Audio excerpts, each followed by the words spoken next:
Bonjour à tous mes abonnés et bonjour à toutes les personnes qui souhaitent se détendre pendant ces temps un petit peu compliqués.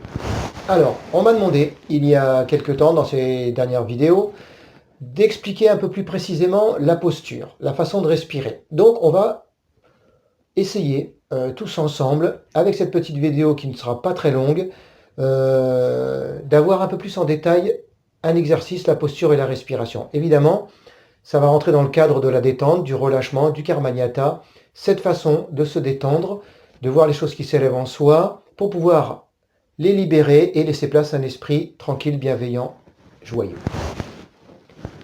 On va commencer simplement par suivre ma parole. Donc, vous allez vous poser, vous asseoir, soit sur un fauteuil, soit sur un canapé, soit sur une chaise, soit sur un tapis comme moi, pied droit sur pied gauche quand on a la possibilité. La majorité des gens, c'est un petit peu compliqué de se détendre, de se relâcher dans une posture, ce qu'on appelle le demi-lotus. Donc vous allez simplement vous asseoir là où vous êtes. Si vous êtes sur une chaise, mettez-vous sur une chaise. Si vous êtes sur un fauteuil, sur un fauteuil. Et puis je développe même un peu plus parce que comme travaillant dans un cadre professionnel de personnes handicapées, il y a des fauteuils roulants, il y a des gens qui ne peuvent pas rester longtemps en posture assise, donc mettez-vous en posture couchée là où vous vous trouvez. Alors si on est en fauteuil roulant, eh bien on reste simplement assis, on essaye d'avoir le dos le plus droit possible, donc adossez-vous au dos du fauteuil ou mettez un petit coussin dans le creux des reins, pardon, juste pour se détendre. Voilà, alors là vous êtes en posture et vous mettez les mains si vous pouvez sur vos genoux, ou alors on les met dans le giron, main droite dans main gauche, tranquillement détendu, bras relâchés, épaules détendues.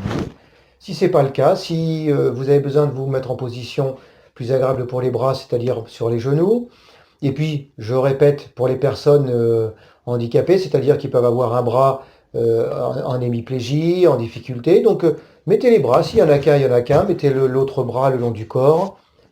C'est pas la posture la plus importante. Donc maintenant, vous allez simplement fermer les yeux pour ceux qui le souhaitent, ou regarder vers le bas. Regarder vers le bas, c'est-à-dire un petit peu, on louche, on regarde un petit peu la pointe de son nez, et puis on essaye de trouver un petit espace, à une vingtaine de centimètres, au niveau de son nez. Donc c'est quelque chose, si l'on peut, on se fait pas mal aux yeux, on se relâche, on se détend. Et puis je vous dis, si vous avez besoin de fermer les yeux parce que vous trouvez une meilleure détente à ce moment-là, fermez les yeux. Voilà, on continue. On va retrouver la posture tranquillement, le dos droit, la tête droite, les yeux légèrement vers le bas, les mains sur les genoux ou dans le giron. Restez vraiment dans cette idée de suivre le souffle. Les narines, suit la gorge, la colonne vertébrale, vient dans l'estomac qui se gonfle légèrement. Le souffle et la conscience se propagent dans tout le corps, vous ressentez, vous percevez les sensations des bras, du buste, des jambes. Et on reste là tranquillement, simplement.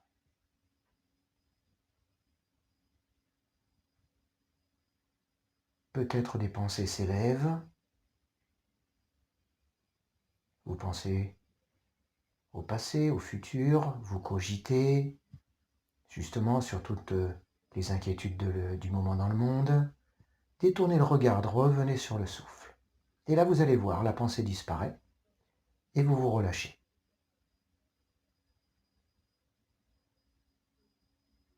Narine, inspire.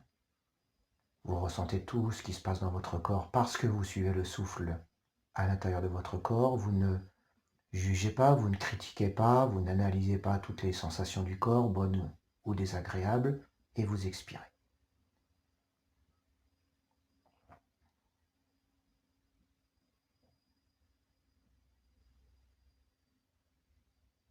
Inspire, narine. L'abdomen se gonfle légèrement. Vous pouvez vous aider en mettant la main sur l'abdomen. Comme ça, vous sentez le souffle qui descend, le ventre qui se gonfle. Vous expirez.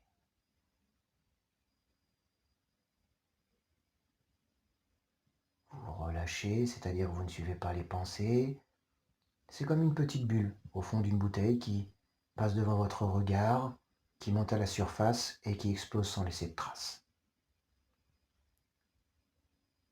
C'est juste ça, les inquiétudes, les colères, les peurs, le stress, c'est juste une pensée qui, si on la saisit, reste dans le corps et vient nous perturber. Et on s'agite avec. Si dès que vous avez une pensée, vous revenez sur le souffle des narines, vous en détournez le regard, vous pensez à la respiration et la petite bulle disparaît. Et vous retrouvez un calme. Allez, on reprend une petite respiration, narine, sensation au niveau des narines, température, l'abdomen qui se gonfle légèrement, le souffle et la conscience se déploient dans tout le corps où vous ressentez vos bras, vos jambes, votre buste, votre tête. Ça veut dire que vous ressentez tout votre corps et là votre esprit, votre souffle se sont déployés dans tout votre corps.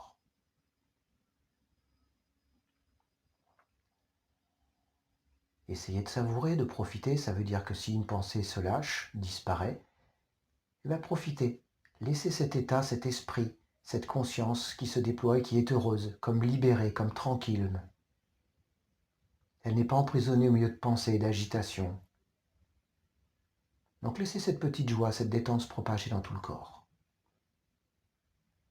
Alors je répète, même si vous avez une difficulté, un handicap, vous pouvez rester sur le souffle, vous pouvez rester sur la respiration, vous pouvez ressentir les choses à l'intérieur de vous, de quelque façon qu'elles soient.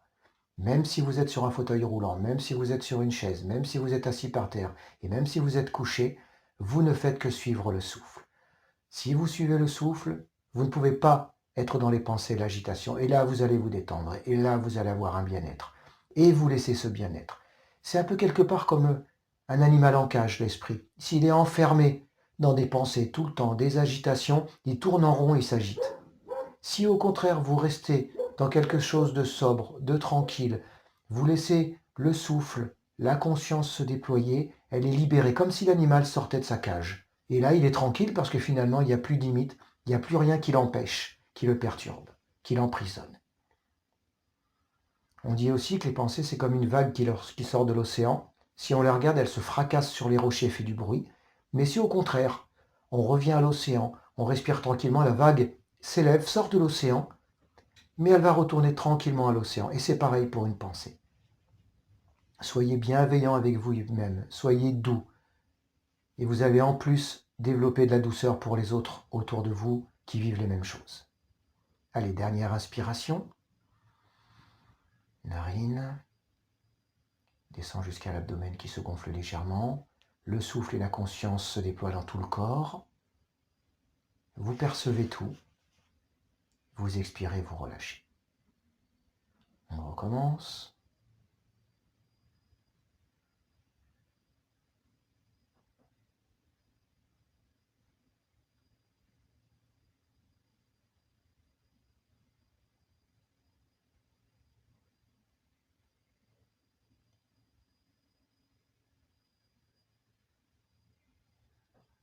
Voilà. Alors ce qu'on peut faire, c'est que cette respiration, essayez de la faire plusieurs fois par jour. Dès que vous êtes dans une chambre, dès que vous êtes un peu tranquille, dès que vous êtes seul quelque part, eh bien vous inspirez. Vous laissez le souffle descendre dans l'abdomen. Vous ressentez tout votre corps et vous laissez le souffle ressortir à l'extérieur. Faites-le 1 fois, 10 fois, 20 fois. Faites-le le plus souvent possible. Alors, je m'adresse à tous mes abonnés, à tous les gens qui veulent se détendre, mais je m'adresse aussi à tous mes collègues de travail qui travaillent avec des personnes qui sont dans le handicap, qui travaillent avec leurs propres collègues et qui peuvent avoir ces moments de stress, d'inquiétude vis-à-vis de tout ce qui se passe dans le monde actuellement. Donc, eh bien, prenez 2 minutes, asseyez-vous quelque part dans un bureau, asseyez-vous quelque part sur un fauteuil, dans le silence, avec vous ou avec vos blessés, et vous restez sur cette respiration. Et comme ça, tout simplement, vous pourrez travailler sur ces conditions. Alors, on va rester encore quelques instants tranquilles, posément, et puis faites-le au travail, dans ces petits moments de détente, dans ces petits moments où vous serez posé.